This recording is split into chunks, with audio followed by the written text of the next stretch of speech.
Welcome to Because We Love You, a podcast dedicated to personal wellness. I'm Jade, and this is my co-host, Stacy. Hi, everyone. Today's a really exciting day. We have our first special guest on Because We Love You, so we're excited to introduce her in a minute. But today, we're doing part 2 of anxiety. So last week, you got to hear about what is anxiety, what are the symptoms of anxiety, and some of our personal stories associated with that. So today, we're excited to share some treatment options, and we really hope this episode is really important to us. We really hope that you can use some of this information to just get on the track to wellness. There's going to be a lot of information today, so we encourage you to look at our show notes. Anything that you're interested about, there's going to be a lot of details and a lot of places that you can go and help you can receive. So go there, check it out. And as always, if you like what you see, follow us. Follow us on social media, Instagram, Facebook, YouTube, and listen to us on Apple Podcasts.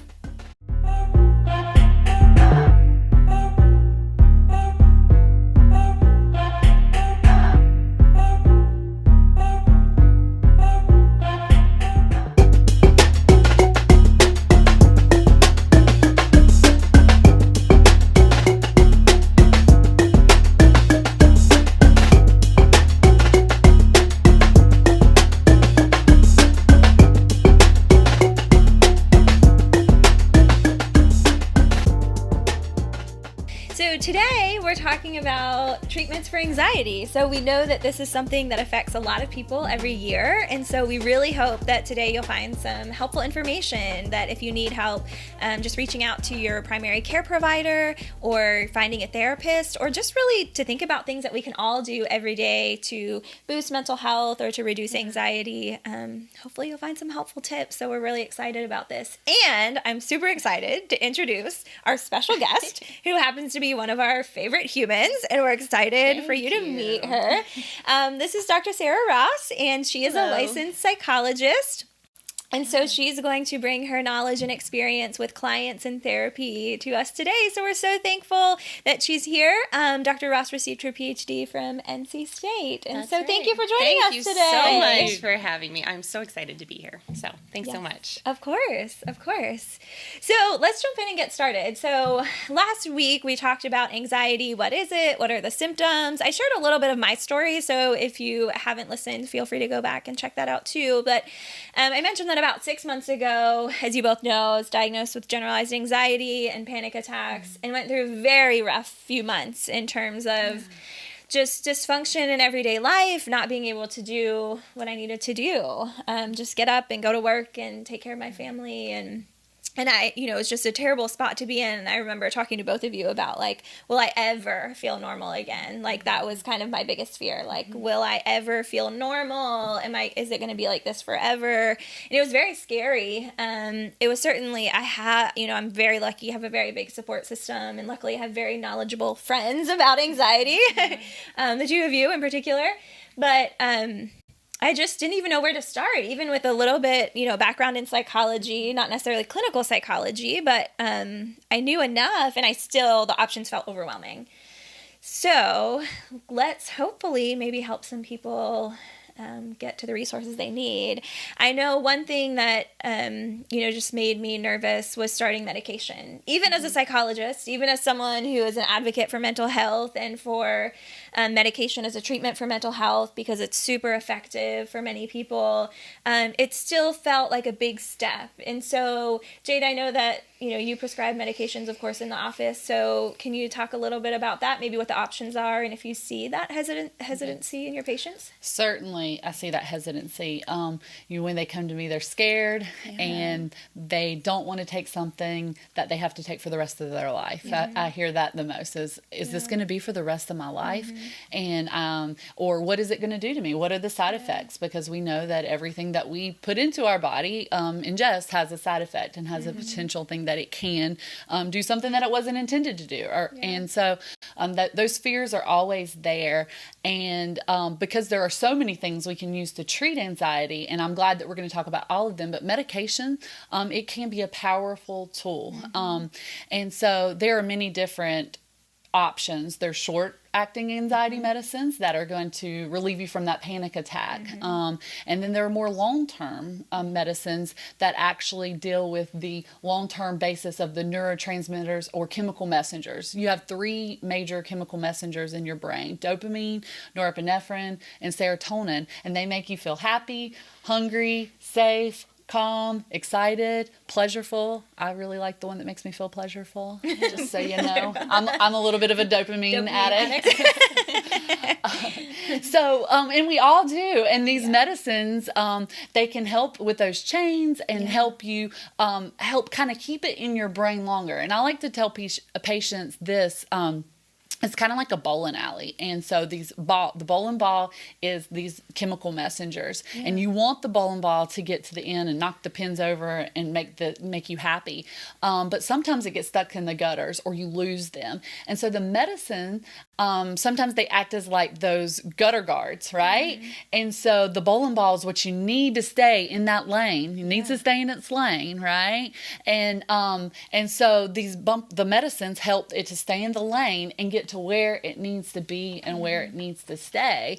So it doesn't necessarily just give you more of what you want, but it helps you keep what you have. And when it does that, it creates more calmness. It can create more peace and more pleasure and more enjoyment in doing everyday things.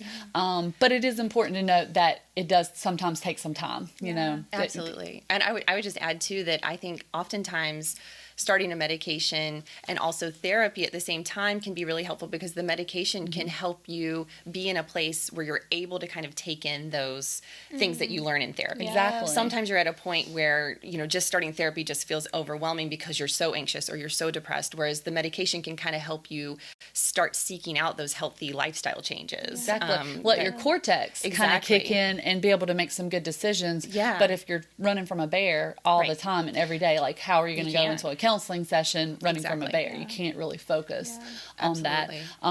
You know, some people are also scared because of the fast acting. We all know about the benzodiazepines and the Xanax, lorazepams, the Ativans. They can be dangerous and addicting, and that's a small portion of the treatment for anxiety, but it can be a very powerful tool and help a lot of people. So for everyone out there, if you're thinking like medicine for me, there are so many different options. There's not a one person kind of medicine that fits all. You know, we take into account if you're more down, if you're more up, if you can't go places, how much is this physically restricting your life?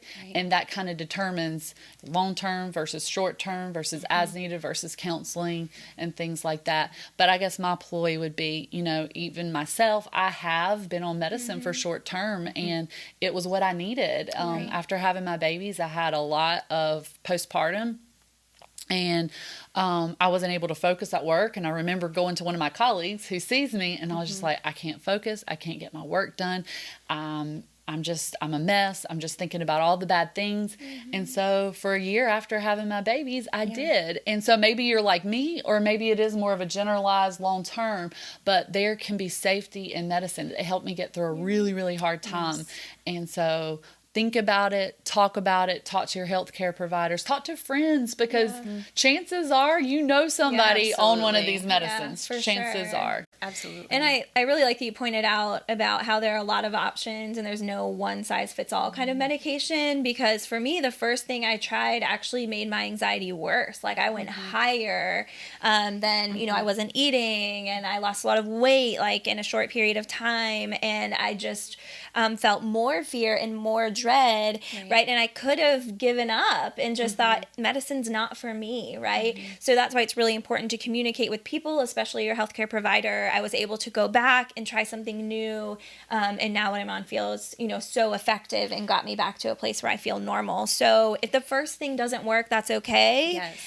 Just be willing to try again, because there's probably something that will work, you know, with your specific brain chemistry. Because they each focus on different parts, different chemical messengers. So, and unfortunately, we don't have a blood test to say, hey, yours is norepinephrine and dopamine, and yours is serotonin. Let's do these things. And so maybe one day we will, and we'll be able to more effectively treat you first time. Totally. And I would say too, just almost plan that it may not be the first, just plan so that you don't feel that let down or like, oh, I'm so frustrated or I just want to give up. Just plan that it might take a few different medications and takes a couple weeks on each to figure out if they work. And so just kind of going in with that mindset, I think is helpful 4 to 6 weeks to get to the therapeutic level at that dose, because you may need to go a little bit higher. It may only be 25% effective. So. And that could be really frustrating. I remember being in that space where I had a medication that didn't work, and then I felt worse, and then I knew it was going to be at least another couple of weeks before I felt any relief. And in that window, it's hard. It's really isolating, and it's frustrating. So,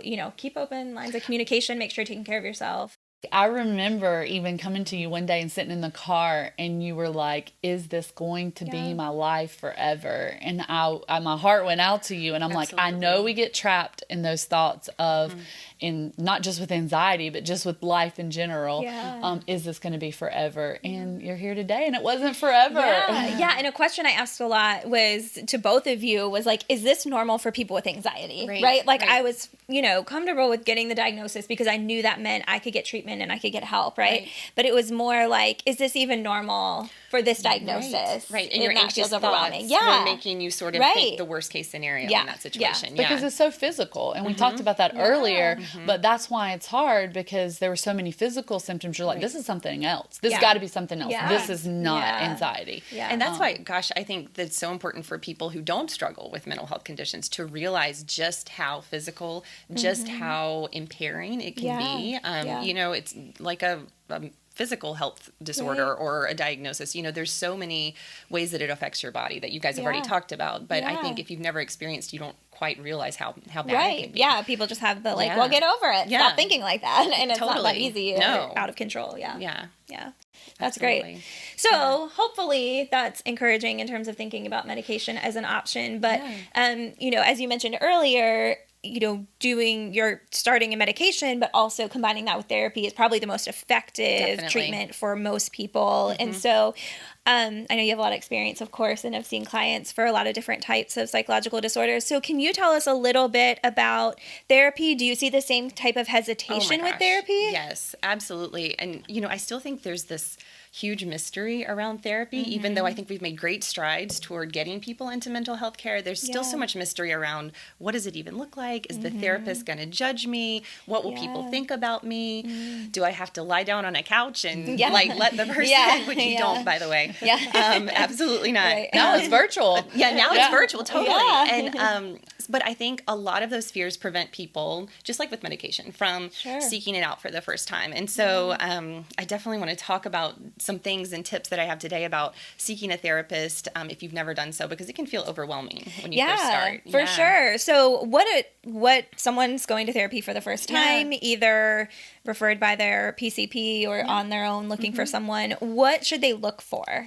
So the first thing to really think about is seeking out somebody that does research-based techniques. And so what I mean by that is that when you go to therapy, it really shouldn't be just kind of like a vent session, right? You should actually have goals, a treatment plan. They should be checking in with you about whether you're making progress or not. And there's been tons of research done on different types of therapy techniques that are out there to make sure that they work, because you don't want to be spending your time and resources on something that doesn't, right? And so we're going to talk today about cognitive behavioral therapy a little bit, and that's one of the most commonly used therapies, or CBT. You've probably heard of it. But there are plenty of others. And so actually included in sort of the notes from today, a couple of websites to help you check out, you can kind of put in your symptoms and check out different therapies that are available and that are research-based, because you do want to seek those out. And there's one for adults and one for kids as well. Oh, that's great. Yeah. Very good. So I think that's kind of the first thing to know is, like, what kind of therapy am I looking for?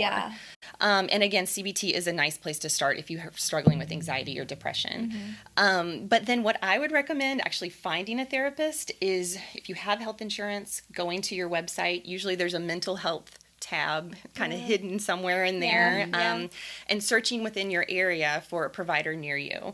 The sort of silver lining with COVID times is that most therapists will do virtual sessions now, and I think it's fantastic. Like that, especially for adults. I mean, trying to fit in the drive there, the drive back, especially if you live in a more rural place, it can take up a huge part of your day. And so most therapists will do virtual treatment now, as long as they're within your state. They just have to be licensed in your state. So you can search on your health insurance website and find a provider.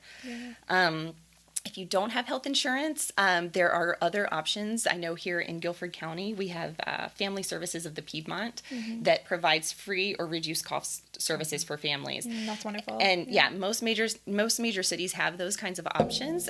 I put some ideas about how to search that for your area as well in the notes. So you should be able to find something, and hopefully something that sort of fits with your schedule and your lifestyle. So, okay, so let's say we find a therapist, start, going for your first session. Right. I think one thing that, even for me, I was like, what is this going to be like? Right. Can you give people a sense of, like, if you're running a session, how it would go and what to expect? Absolutely. And one thing I think that's really helpful to kind of ease some of that anxiety, you talked about the bowling ball, which I loved. I think of a therapist as kind of like a coach situation. So they get to know you, they help you practice skills to improve your life, they care about you, they check in with you each week. They sometimes push you to do hard things because you got to address some of those harder things to do those to make those improvements. But they're sort of your biggest advocates. So that helps me, at least. I've certainly been in therapy myself. And it helps me to think of them in that way and kind of reduce some of that stigma around the process. But if, let's say you're doing CBT, and let's say you have social anxiety, just to give an example, because I used to treat a lot of individuals with social anxiety disorder. And that disorder is when you feel just sort of this extreme anxiety and fear of being like judged or humiliated or really embarrassed in social scenarios. And it can lead people to, mainly just be incredibly lonely and isolated. You guys have talked about community and how important that is, but also to do things like avoid romantic relationships or maybe not take a promotion at their job because they have to talk more. Or I've even worked with teenagers who would purposely take like a 0 on a presentation because they're so afraid of speaking in class. So it can affect people's lives in many different ways. And so a therapist would come in first and interrupt me if I'm talking too much here about it, but I get so excited about thinking about therapy I think it's so sessions. helpful to know. So first you would address the anxious thoughts that the person has. And usually these are so negative, and we're our worst critics, right? Yeah. These are the thoughts that come to mind when you're in a social scenario. And they're things like, I can't do this. I hate myself. People hate me. I'm being judged. I'm humiliated. I'll never get through this. And they'll help you sort of restructure or kind of reevaluate those thoughts in a healthy way, because pretty much never are they true. Do you know what I mean? Like let's talk to yourself as a friend in a more healthy way. And so that's kind of the first step. I really like that a lot. This idea of like talking to yourself, like you would talk to a friend. Like we don't think about that often. And we can be so hard on ourselves, but you would never talk to someone else like that. Never. Yeah. And so like challenging yourself to just catch yourself in those moments and say, no, wait a minute, is this based in reality? And am I being kind? Yeah. I was telling a patient the other day that like talking to yourself is okay. We think about that it's not. I said, I really talk to myself every morning. I give myself a pep talk. Like I love it. Today is going to be a good day. Today I'm going to help someone. Today I'm going to make good decisions and I'm going to make them on purpose. And you don't think about that, but I think we all need those morning pep talks to ourselves. Just talk to yourself, because that's part of brain rewiring. It is. And it is. we can rewire the brain, which is so amazing. And Yes. that's what counseling gives you, that awareness of like, these things work. And I'm going to keep telling myself these good things, these truth things. And sometimes when we can't see the truth, our counselor can help us see the truth. Like a coach, keep you back on track. Exactly. And it makes me think of even of physical things. I think we do this when things are physically hard all the time. Like when I think, like when I'm on a run, like I am like my biggest, you have to be your biggest cheerleader. Like you can do this, just a few more minutes. Like this is going to make you stronger, and we do that, but we often don't replace those negative thoughts and encourage ourselves when it comes to like mental health. So I love that. Yeah, absolutely. And so that's sort of the cognitive side of cognitive cognitive behavioral therapy. Okay. The behavioral side, also, I think, a lot of fun. There's first you learn relaxation strategies and ways to calm yourself. So deep breathing, meditation, some of the things you're going to talk about in a moment. But then you do, we call them exposures. I like to call them challenges, where you actually start facing the things that scare you. So for someone with social anxiety, you would do this first with your therapist. You'd start small. Maybe reading aloud is really scary for you. Maybe having to stand up and talk in front of a group of people. Maybe meeting somebody for the first time. And so you would actually work through these kinds of scenarios, allowing your anxiety to go down. And then move into the community. So maybe ordering at a restaurant or asking somebody on a date or, those kinds of things. And at first it seems really scary and overwhelming to do those things that maybe it's been years that you've been struggling with these things. But I can say, after doing this for so many years with clients, usually people make fast progress, and the confidence that they kind of get from those initial successes just is amazing. We've talked about this before with just the positive reinforcement feedback. We have that with negative. So if you were set back with a negative experience, that can be hard, and that's what your counselor's there is for that negative, because things are going to happen. Yeah. But there's mostly positive. Exactly. And so that's what we generally see, and we're like, oh, this wasn't so bad. This was actually fun. Yeah. I made a friend. I feel better. Right. Exactly. Those things are great. Exactly. And so you start kind of self-reinforcing, or we sometimes talk about spiraling up, right? Instead of downward spiral, you start being like, oh, this worked. Oh, wow, I feel good. And you keep trying and challenging yourself in that way. So spiral up. I love it. Spiral up. Hashtag totally. Spiral up. That sounds lovely. I would just say, there are if you've thought about therapy, there are so many compassionate, well-trained people out there who really would love to partner with you to try to improve your life in that way. So think about it if it's been on your mind. And just like what Stacey said with medicine, we have to do that with counseling too. Because you might get one that's a quack. I don't know. Totally. There are quacks out there. They are just people. Or just one that just doesn't fit your style. They're just, it's just not a mix. But keep trying, because many times. Yes, and research shows that fit is so important. So if you don't feel like you've gone a couple sessions and you just feel like it's not the right match, it's okay. It's all the time it happens. People switch it up. They try somebody new, and that's okay. Yeah. And I've also seen with patients is they think, oh, will this be for the rest of my life too? Right. And I'm like, no, not necessarily. You can go months and you can really dive in and address some issues, and then you may go a year, 2 years, 3 years, but then another situation some negative things might happen that kind of cause you to spiral down instead of spiraling up. Exactly. And then you can touch base with them, so they can be your lifelong touch base friend that can kind of say, hey, okay, well, what have you stopped talking to yourself in the morning? Have you stopped rewiring your brain? Have you stopped exercising? Or what are the things that we can talk about that are the day-to-day stuff that we can help with anxiety? Exactly.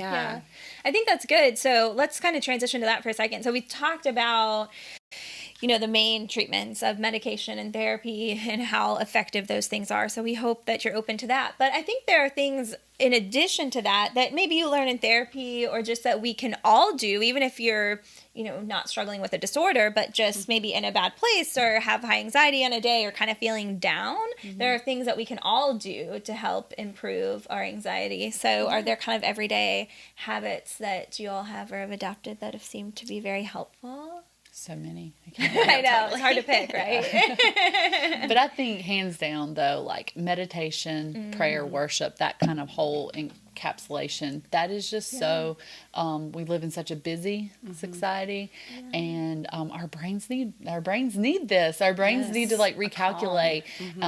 And so meditation and breathing kind of go together. And I don't know if you have some specific tips, but there's different kinds of breathing, because if we're just sitting here shallow breathing, that's not really doing a whole lot. And I even read something, it's even 5 deep breaths can begin to change your oxygen level, can begin to change your calmness. Your amygdala will start to calm down. So it's just even crazy that you could literally sit here and take a good deep breath in. I mean, one of those from your diaphragm, from your diaphragm, push it up. Let's do it together, ladies. Ready? And then you slowly breathe out. In the slow, not fast. And it's just like, Yeah. life's a little bit Feels so better. good. It just And got you do- better in yeah. like You 1 feel a second. difference. You do. Absolutely, yeah. That's something that I worked on in therapy too. Her recommendation was a 4-4-4 method, and there are different, ways to do that. But breathe in for 4, hold for 4, breathe out. Yes. So if you're having trouble slowing down, which some of us do, even going on a count may help too. Yeah. And I think what I love about the deep breathing piece, especially thinking about teenagers, maybe in a class that feeling a little anxious or worried that people will notice they're having anxiety, it's something you can do that people don't notice, right? Yeah, like it's it's just something you normal, can do just that you breathing. can sitting in class. You don't have to leave. You don't have to, make a scene or Yeah. anything like that. And you can just kind of do these techniques and make yourself feel better. And it's a sense of control that comes back Yeah, with it. And I think we discount it. I mean, I'll be Yeah. honest. Yeah. I discounted it for a long Yes. time. Yes. I was like, there's no way breathing helps you. Yeah. Just like get it together and just do it. Right. And and that mentality is slowly changing as I've experienced more anxiety, but as Yeah. I've actually had close people in my life and seen it. Yeah. But it's just a simple thing that really works. So do not knock it till you try it. So if you're out there and you're anxious, breathe right now. Breathe. And then- Yeah, stop, take a breath. and meditation, and that goes along with meditation. Absolutely. I think. There's a lot of cool apps. We've really started that a lot with my children Yeah. recently, because of some of the anxiety that they have, like after school and getting off the bus, and then even at night, even going to Yeah. sleep. My daughter, even last night, my phone died or was dying, and she was like, "Mom, we've got to charge your phone so that we can listen to our sleep app." Yeah. And she's just like, it just helps me so much, and it's with Yeah. breathing and calming Yes. stories and positive reinforcement. Yeah. So. Which one are you using? Mashi right now, just Okay. because I found like a Yeah. coupon for it, and I know that you use. Yeah, so Calm was recommended to me, which it does cost money, so it's like a monthly fee, but I've heard that's very effective. I switched to Soothing Pod. I don't know if any of you use that, but it's free, and it works like that. There's stories for adults and for children, and it usually starts with some, breathing activities, some guided breathing. So if you need help with that, like you said, even for our kids, where there's a story about, hot air balloons and imagine it going up in your belly and just helping them do that. And our kids It's have really very helpful. Yeah, it was very helpful for me when I was in, really, really bad state. And then it just helps our kids too. And I don't know about you guys, but when I'm very anxious or worried about something coming up, I'll wake up often in the middle of the night and I won't be able to go back to sleep. And I've used meditation mainly just on YouTube, Googling ones and finding ones that work for me. But I'll use that for 5 minutes or so, trying to calm my mind before going back to sleep. And they have even on Mashi, they have like a nighttime setting, so that like if your kids wake up, you push the nighttime setting, which is shorter, not as much as like getting ready for bed. And it's just cool. So because they do work. And also not to discount, even for me personally, at least, prayer and worship. In Philippians, it says, fix your thoughts on things that are good, noble, true, right, trustworthy. And I mean, that's essentially what counseling is too. Fix your thoughts on these good things. And that's what God's word says too. And it says, and then peace will come to you. So it's just, something that I've always held on to with that. So it can be an effective one of the ways of meditation in a lot of things that are very effective. Absolutely, for sure. Definitely. Something else that I feel like has been very helpful to me is spending time in nature. You just feel better, right? When you're outside. And there's a lot of research looking at the effectiveness of green space and blue space and helping you feel better. So green space would be something like, being in a park, somewhere with a lot of grass and camping, trees. Stacy. Green space would be camping. Camping. I know you all both like camping. We've got to get. I know. Stacey, we're going to take you camping. Okay. Okay. Okay. She I'll just do- said it. I'll do it. She's Okay. never said okay. have I an will update. commit to camping. Yay! And And then, we're going to post a picture on because we love Yes, you. we will. I'm, I guess, committed At least to this. one night. One night. I'll do one night of camping. Because Totally. you might not. Your anxiety will be better if you That's do right. it. Yeah, That's right. totally. I will commit to do it for you ladies because I love you. But green spaces, blue spaces. So I know we all like water as well. Lakes, rivers, oceans. Yes. The ocean seems to be a happy place for me, and I Love know it. for you guys too. Let's So go this weekend. let's do it. Yeah. Let's do it. For research, right? For research, we got to see what happens. Yeah, we'll send a picture. But I was reading a study which was so surprising to me, and it was looking at children and families who kind of, basically their access to green space. So you were in a place where it's easy, there's a park close by, or outside, you're in your yard, you have a lot of trees, or is it somewhere where there's limited access? Somewhere with like a lot of concrete or apartments, cities. Apartment buildings, middle of a city where there's not a lot of green space.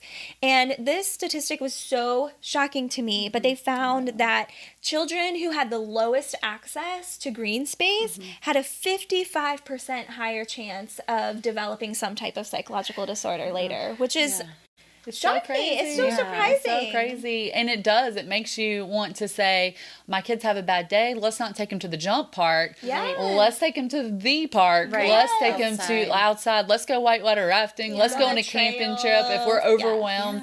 And It it shows kinda the importance changed. of things like recess and things at school too. Yes. Like maybe Oh, your that's so family good. isn't able to access it as much, Yep. but so important at school to have Yeah. that time outside. Yeah, and newer research on green spaces showing that even with like virtual reality or on a screen, like pictures of green spaces can help. So if you're in the middle of a city, just get a big giant portrait of trees. iPad.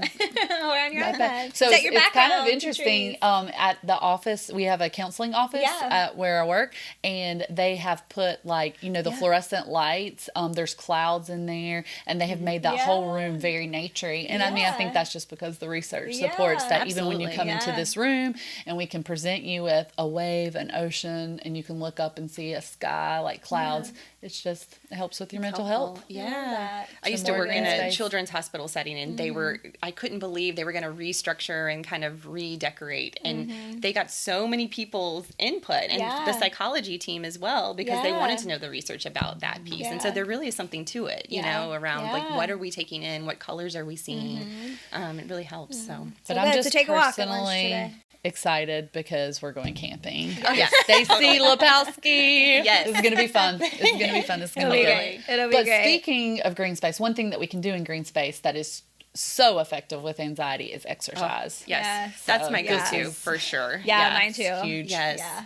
And even and for my mindset, it's less about body. Yeah. You know, I mean, even though of course anxiety affects the whole body, but it's more about my mental health. And I even have a picture of my kids on my exercise bike that I use inside sometimes. And that's the thing that keeps me going. I know I will be better for them, better Yeah. for myself if I do it. Yeah. And so that gets me through it. I have a lot of patients that are like, I just don't have time. I don't have Yeah. time. I was like, you can't afford not to. Yeah. Absolutely You can't not. afford not to take a walk. You can't afford not to come up with some idea of how to exercise. And I know things that are hard, like when that's hard to do on your own, creating a team of motivation Absolutely. has been so effective. find I a know buddy. that we at least try to, me and Stacey, at least once a week to try Yeah. to walk or do something active. But it's fun. You can plan trips, doing fun things together, can and walk and meeting plan a camping trip. goals. Yeah. So many Yeah. things, but it's so important. 30 minutes, even just 30 minutes a day. Yeah. And a lot of times they've shown in research that it's as effective as medication sometimes for things like mild to moderate depression and anxiety. So Yeah. that's thinking about that as well. Like, wow, it's almost like medicine for your Yeah. body, right? Yeah. And so, And it's yeah, pretty So immediate. important. Yeah, exactly. Like I Exactly. can literally look in the mirror and feel a certain way about myself, and then I can go for a walk and breathe during the walk, and I come back and I almost just view myself differently. I've seen Yes. like, oh, I can It's do like this. magic. Yeah. And this is so natural and free. Yes. So don't knock it till you try it. Exercise, move. Yep. And it's Yeah. not just walking, but also, yoga and Pilates, like a lot of people really Kind of gets back to that enjoy meditation piece, being intentional. enjoy that. Yeah. The last thing I'll say, something else that was interesting I was reading was about kindness. And these researchers were looking at using kindness as an intervention for social anxiety. So you talked about using CBT, and I think that this is almost an example of that too. And so they had 115 undergraduates. This was at the University of British Columbia, I think. I think you checked out this article too. But they divided them into 3 groups. So there was one group who was just told to increase social interaction. So kind of be like an exposure challenge, like just talk, go out and talk to people more. But some of them were given the same direction, but in addition to that, shape that interaction just by doing something kind. Because I think a lot of times, we're like, okay, I want to connect with people or reach out, but what do we do? And I think, the go-to is just do something nice, because I think it's going to be pretty rare if you get a negative reaction from holding the door for someone or buying them a cup of coffee, right? Just meet a need. yeah. That's what I've got to Oh, that's think good. about. Meet a It's need, just yeah. like see a need, meet a need. Yeah. And it helps them, it helps you, Yeah. and we're going to hear about this study. Let's see Yeah. what happens to So these here's students. what happens, guys. So there's Tell also me. a control group who were not given any intervention. And of course, not surprisingly, right, the people who were given the kindness instruction, they found that, a decrease in social anxiety, and they were less likely to avoid social situations. So wonderful. So good. Yeah, it's so that's like great. one of those behavioral things that you're talking like a about. little exposure Yeah. challenge for yourself Yeah. that helps build community on top of it. Yeah. I always think about my kids too, like what do I want to teach them, and like teaching them to do kind acts can actually help their anxiety later probably, and helps my anxiety because I'm interacting with people as they are too. So it kind of just affects all areas of our life. Because I think forming it at a younger age too, that they don't know why that made them feel good, but they just keep doing it. They're like, this makes me feel good to be helpful. And I think we do see that. I've seen that with Addie so many times when Addie, Stacy's daughter, when you can tell her, oh, that helped me. That was so nice. You met my need. She almost becomes into this like super helpful person. She's like, what else do you need? What else do you need? Do you need me to watch your kid? Do you need me to do this? And sometimes we love Addie, but she has a big personality. And so she's not always this perfect child. I know it's hard whenever you hard see her. to believe. Hard to believe. Yes, our children aren't perfect. But whenever she taps into that kindness, she truly becomes like just like she opens up. You can so tell they feel good beautiful. about themselves. Absolutely. And like it develops that self-concept of like, I'm a helpful person. Yeah, I'm a helper. Yeah, that's great. Yeah. For sure. Oh, ladies, this was so good. I feel like know. just talking about anxiety and being together, of course, with people you love also reduces anxiety. It does, exactly. But this was so good. So thank you so much for having me here. This has been fabulous. Oh my having gosh. me. Thank you for coming. Come back anytime. Yes. We would love to have you. And just to all of you out there, we hope that you'll try some of these things. If you're struggling with anxiety, please reach out to a healthcare provider. Try out some of the resources that Sarah's going to link on our show notes. And be kind. And be kind. And Yes, breathe. that's and your challenge exercise. this week. Yep. That's your challenge. That's a great challenge. Do one thing of kindness, and I mean, be crazy. Maybe you can do 2 or 3. Yeah. Tell us about it. Did it wild. make you feel better? Did it make you less anxious? Did it help build community? Yeah, totally. Yeah. Awesome. All right. So thank y'all for being here. Take care of yourself this week. Why, Jade? Because we love you.